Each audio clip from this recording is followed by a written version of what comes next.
చాలామంది పురుషులు మందిరానికి రారు. మందిరానికి రారు. నిజంగా భార్యలు ఎంత బాధపడతారో కదా, ఎంత బాధపడతారో.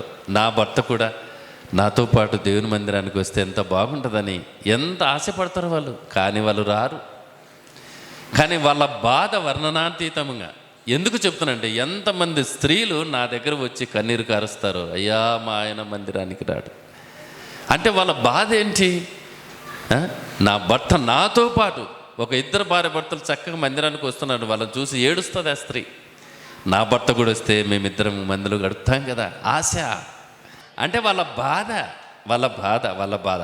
వినండి సోదరులారా, ఒక వ్యక్తి దేవునిందు భయభక్తులు కలిగి జీవించినట్లే ఆయన త్రోవలో నడిస్తే ఏం మేలు చేస్తాడు అంటే, మేలు చేసే భార్య. సామెతల కింద 31:10 నుండి చదివితే ఆమెను గురించి రాయబడింది, ఆమె తాను బ్రతుకు దినములన్నీ తన భర్తకు మేలు చేస్తుంది కానీ కీడు.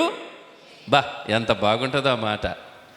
తాను బ్రతుకు దినములన్నీ అతనికి మేలు చేస్తుంది కానీ కీడు. మేలు చేసే భార్యను దేవుడు ఇస్తాడు. చప్పట్లు కొట్టొచ్చు మీరు ఇప్పుడు. మేలు చేసే భార్యను, ఏమండి, మేలు చేసే భార్యని ఇస్తాడు. ఆ భార్యట ఫలించు ద్రాక్షావళి. మీరు ద్రాక్ష తోట ఎంతమంది చూసినారు? ఇక్కడ ఉన్న వాళ్ళు ద్రాక్ష తోట ఇంతమంది చూసినారు? ఎవరు చూడలేదా? ద్రాక్ష తోట రైట్. ద్రాక్ష తోట స్తంభాలు పాతి దానికి పందిరేసి ఉంటారు. పందిరేస్తే మొలకలు ఇక్కడోటి అక్కడోటి మొలకలు వేస్తే అవి చిన్నగా తీగలు పైకి లేస్తాయి కదా. పైకి లేసిన తర్వాత ఆ తీగలు ఆ పందిరేసి ఉంటారు కదా, ఆ పందిరికి అమలుకొని ఎన్నో శాఖలుగా విడిపోయి ఉంటుంది ఆ చెట్టు కదా. ఎన్నో శాఖలుగా ఆ తీగలన్నీ వెళ్ళిపోయి అక్కడెక్కడ ద్రాక్ష గెలలు కాసి ఉంటుంది. దేవాది దేవుడు ఒక మంచి భార్యను, అంటే ఒక మంచి వ్యక్తి యొక్క భార్యను ద్రాక్ష చెట్టుకు పోల్చాడండి. ఏమండి, ఆమెను చెప్తారా?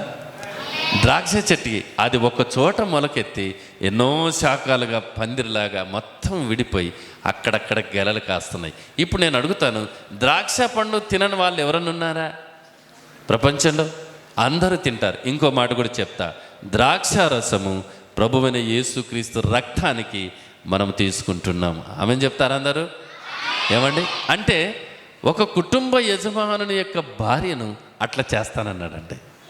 ఏమండి, ఒక కుటుంబ యజమానుని భార్యను అట్లా చేస్తానన్నాడు. ఎవరు భార్య? మీరు చెప్పాలి ఇప్పుడు. దేవునిందు భయభక్తులు కలిగి ఆయన త్రోవలో నడుస్తున్న కుటుంబ యజమానుని భార్య. ఫలించు ద్రాక్షావళి. ఒకవేళ మీరు మీకు పుస్తకం, నేను అద్భుతమైన కుటుంబం అనే పుస్తకం రాశాను. ఒకవేళ మీరు ఆశ కలిగిన అంటే, వాస్తవం ఈరోజు నా కారులో నేను తేలేదు అనుకుంటా. తర్వాత మీరు ఎప్పుడైనా మీకు ఆశ కలిగితే అన్నకు చెప్పండి, నేను అన్నకు అందిస్తాను. మీరు తీసుకొని అందులో చాలా వివరంగా నేను రాశాను. మీరు ఆ పుస్తకం చదువుకోండి, నిజంగా మీరు దీవించబడతారు. నేను గొప్ప చెప్పట్లేదు, కానీ ఎంతమంది ఫోన్ చేసి చెప్తున్నారు. రైట్. కనుక కుటుంబ యజమానుని యొక్క భార్యను ఫలించు ద్రాక్షావల్లిగా దేవుడు చేస్తాడంట.